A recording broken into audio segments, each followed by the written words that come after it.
All right, first and foremost, I want to give all praise, honor, and glory to the Most High God, Yahweh, in the name of His only begotten Son, Yahweh Shai, who the world ignorantly calls Jesus Christ. This is Brother Shamgar, and as you can see, the lesson is titled, Stay Occupied in the Ministry, right? Now, I got sparked to do this lesson. I was watching a video from the Elder Yakar and GMS.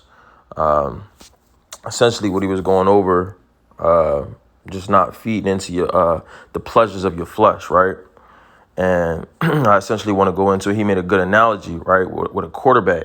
It says when a quarterback, right, when he goes for that big game, Friday night, Sunday night, whatever game that he plays, right, if he's not practicing throughout the week, right, if he's not eating right, if he's not watching the plays, studying the plays, right, doing those different things that's going to make him profitable during that big game, and he just tries to cram everything in the day of the game, just eat healthy that day, study some plays and things like that day. It's not going to be smooth. It's not going to be profitable. He's going to be missing a lot of different shots, a lot of throws. He's going to be throwing interceptions and things like that, right? And you can apply that analogy for like pretty much any sport, right? So when you apply that to the truth, right? If you all week you just been BSing, pleasing your flesh, not sowing to the spirit, right? You ain't been reading those scriptures. You ain't been going through your precepts. You ain't been fasting. You ain't been praying. You ain't been studying, right? You ain't been doing nothing, right? You ain't been doing no profitable works that will help this ministry, right? Like Yahweh Shai said to Peter, man, 3 times feed my flock, right? If you're not doing anything that's profitable to the ministry, right? When it comes game time for camp day, let's say you go to camp and you go ahead and try to teach, right?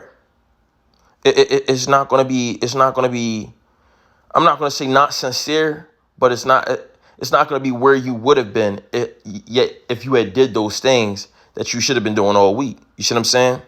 And the brother brought out a beautiful precept where it said that we have to bear our crosses daily, right? So I just want to go into a couple of different scriptures. I don't want to talk too much. Right, I want to get Luke chapter 19. Make it a parable for y'all. One of Yahweh Shai's parables. Right, Luke chapter 19, verse 12. It says, he said, therefore, a certain nobleman went into a far country to receive for himself a kingdom and to return. So that, this is talking about Yahweh Shai, right? When he went up on them chariots, right? And the book of Acts, I believe Acts chapter 1, maybe verse 9. Right, when he went up on them chariots and he met those angels in the sky, he got beamed up. And like man, he's going to come back in the same way, but he's preparing that kingdom for us, correct? Right, so look what it says. He said, therefore, a certain nobleman went into a far country to receive for himself a kingdom and to return. Verse 13, and he called his 10 servants and delivered them 10 pounds, right? So his 10 servants and delivered them 10 pounds and said unto them, occupy till I come. So stay occupied until he come back. Right? Occupied in what? This ministry, right? So let's go on. But his citizens hated him and sent a message after him saying, we will not have this man to reign over us, right? And that's like Jake now today. Yahweh Shai, he died for the nation of Israel's sins, right? So we can have essentially for the elect right now, but, for the whole nation of Israel as well. You understand? For a time, in the time to come. But the point is, right? Look what Yahweh Shai done did for all of us. And look at how our people despise him. When we're out in the highways and byways, when we're making these video lessons, right? People don't listen, right? It's very few people who actually listen, right? Even on the highways and byways. A lot of people scoff and scorn. They make rebuke videos. They come up and scoff, talk about how they're going to kill us and do different things to us, right? Verse 14, it says, verse 15, Salakia.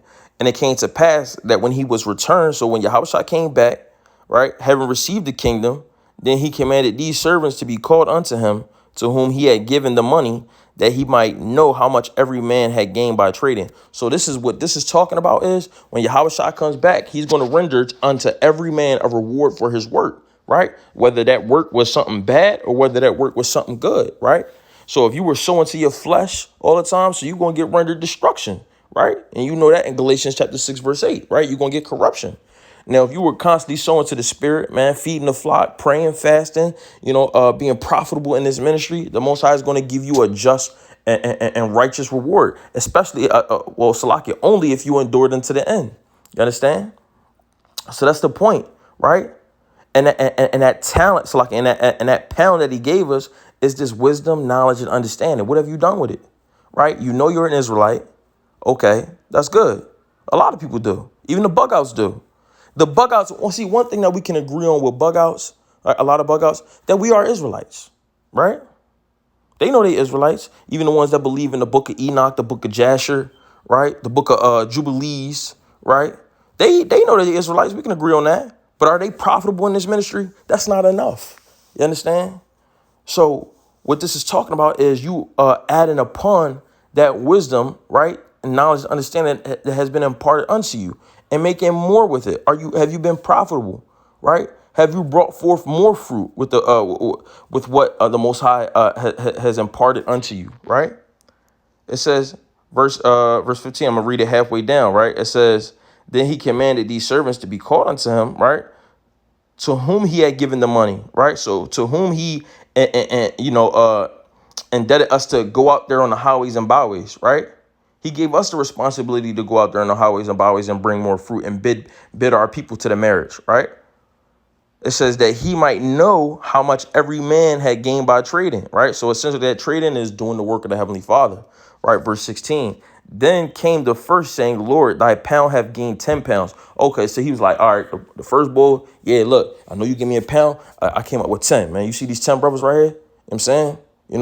All praises, all praises to you, Yahweh. You know what I'm saying?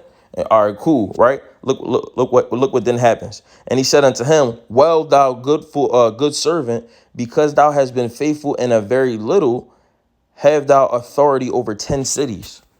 Can you imagine that? When Yahweh Shai comes back, right, based on everything that you've done, the Most High gives you 10 cities. And then you the rule. Think about, I live in the city of Philadelphia, right? Think about Philadelphia, different cities in New Jersey, wherever, right? Think about 10 cities the size of Philly, New York City, right? Think about all of them. That's crazy, right?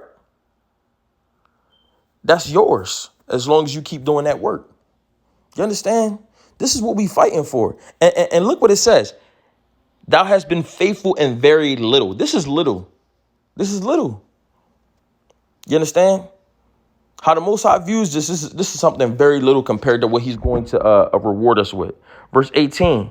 And the second came saying, Lord, thy pound have gained 5 pounds. So, okay. Another brother, he gave a pound to, and he came up with 5. Okay, let's see what he get. Verse 19, and likewise, he said likewise to him, be thou also over 5 cities. Hey, shit, I'm cool with having one. Give me a city. Nigga don't own, you know what I'm saying? Brothers don't own nothing. You understand? In the society, right? Now you telling a brother based on doing this work, this ministry, I get a city to rule? Call Haloyim la Yahweh Ba'ashem Yahushai. You know what I'm saying? Verse 20. And another came saying, Lord, behold, here is thy pound, which I have kept laid up in a napkin. So this brother, which is a wicked brother, right? What he did was he took that wisdom, knowledge, and understanding that was imparted unto him, and he just tucked it away, man. He ain't do nothing. He sat on his ass. He watched TV all day. Didn't feed the flock. Didn't go out in the highways and byways. He just sold to his flesh constantly. You understand what I'm saying? This is why we have to stay occupied in this ministry. Because this brother right here, you don't want to be him, man. He didn't stay occupied in the ministry. He probably, got distracted or with whatever, he wanted to do, right? I don't know. He might have gotten some wickedness. Who knows? Probably didn't have faith, right? Because if he did have faith, he would have showed it through his works. You understand? And brought forth more pounds like his other like the other fellow servants. You understand? So this is the point. You don't want to be that guy. Verse 21, for I feared thee because thou art an austere man. Thou takest up, thou layest not down, and reapest that thou didst not so. Verse 22, and he saith unto him, out of thy own mouth will I judge thee, thou wicked servant. So Yahweh shall consider him a wicked servant, right? Because this is in red letter. Thou knewest that I was an austere man, taking up that I laid not down, and reaping that I did not sow. Verse 23, wherefore then gavest not thou my money into the bank, that at my coming I might have required mine with on usury. So you could at least did something, man. You didn't even do the bare minimum, cuz. You took just the fact that you knew you was an Israelite and just kept living wickedly, man. Right? You do not want to be this guy, man. I cannot stress this enough, because there can come times where you get you'll be active in the ministry, and then the Most High can just snatch that spirit away from you, and then you just, rapidly decline in the spirit. You understand? Where you stop doing those things that you did once you came in. You're not reading as much no more. You're not studying. You're not trying to get colder in the scripts, right? You're not fasting. You're not praying, right? This can happen, and then you can be this guy. You can be unprofitable, and the Most High, he'll cut you down. What's the point of having a tree with no fruit? You understand? It makes no sense. Verse 24, and he said unto them that stood by, take from him the pound and give it to him that have 10 pounds. So what's going to happen is the wisdom, knowledge, and understanding that you have been given, your ministry, right? It's like your office in the ministry is going to be taken and given into another brother, man, that's doing more with his more with his talent, more with his pound. You understand? And you don't want that, right? You don't want what was given unto you, that Holy Spirit, that Harakah Kodash, man. You don't want that taken from you and given unto somebody else, man. And then you be left out here defenseless, right? Open to every seducing spirit out here, right? You don't want that. And I don't want it for the Akim, man. So this is why we got to gird up our loins and stay occupied in this ministry, right? It says, verse 26, for I say unto you that unto everyone which hath shall be given. So if you know what I'm saying, you've been profitable in this ministry, you know what I'm saying, the Most High is going to bless you. And from him that have not, even that he have shall be taken away from. That old English be killing me sometimes. But yeah, so that point is, if you're not profitable, even that little bit that the Most High gave you, he's going to snatch it away from you, man. Right? And I'm telling you, when all hell breaks loose, you're going to wish you had it. You're going to wish you had that Holy Spirit. You're going to wish you had the angels encamping around you, right? You're going to wish you had that hedge of protection from the Most High. But the men that's constantly occupying themselves in this truth, being diligent, right? Being faithful unto the Most High and his will, right? They're going to be protected. They're going to be provided for. They're going to be cared for, right? So let me get this precept, 1 Corinthians chapter 15 and 58. All right, 1 Corinthians 15, I believe it's over at the bottom, 58. Therefore, my beloved brethren, be ye steadfast, unmovable. So you got to be steadfast in this thing, unmovable, always abounding in the work of the Lord, right? So you're always doing something for the Most High. Every day you should be either going over precepts, watching a video, studying precepts, or, making a video or something. You understand what I'm saying? This should not go a day go by where you just don't do nothing. If that ever happens to me, like, if I go too long without reading, right, I'll start off my morning, and let's say I'll read or watch a video or something like that. If I go too long throughout my day without watching a video, my spirit starts to just, I can't. It's just like the best way for me to describe it is that it hurts. It hurts. And it's like, I can't take it. It pains me. So I gotta turn on the video. I gotta start reading some scripts. I gotta feed that spirit every day, yo. Or else I'm not right. I don't feel right. And you should have that same feeling, man. Right? So it says, always abounding in the work of the Lord, for as much as ye know that your labor is not in vain in the Lord, right? So your labor is not in vain in the Lord, because everything that you're doing, like that servant, right? He had 1 pound and he came back with 10. He got 10 cities. The one who had the 1 and he made 5 pounds back. The Most High gave him 5 cities, right? So the Most High, he's not going to just see whatever you did and just look past it and be like, all right, cool, and forget to give you your reward like some people do. Nah, man. Let me get this precept for you. Where's that? Philemon. Yeah, here it goes. Hebrews chapter 6, verse 10. Right? So it says for God is not, for the Most High is not unrighteous to forget your work and your labor of love, which ye have showed towards his name. So the Most High is not unrighteous, right? To forget all the work that you put in, right? Your blood, sweat, and tears into this truth, right? All the hours that you sacrifice, all the days and weeks and months that you done sacrifice, going out on them highways and byways, traveling to different states, traveling to different cities, going out there in the highways and byways and feeding the flock, being hit with death threats and taking the time from your families, taking the time from your personal life to go ahead and serve him because you knew that he was more important, right? The Most High see that love. You think he some type of like regular Jake out here that's just gonna see what you did for him and then say, well, I ain't asked you to do that, and then not give you nothing for it?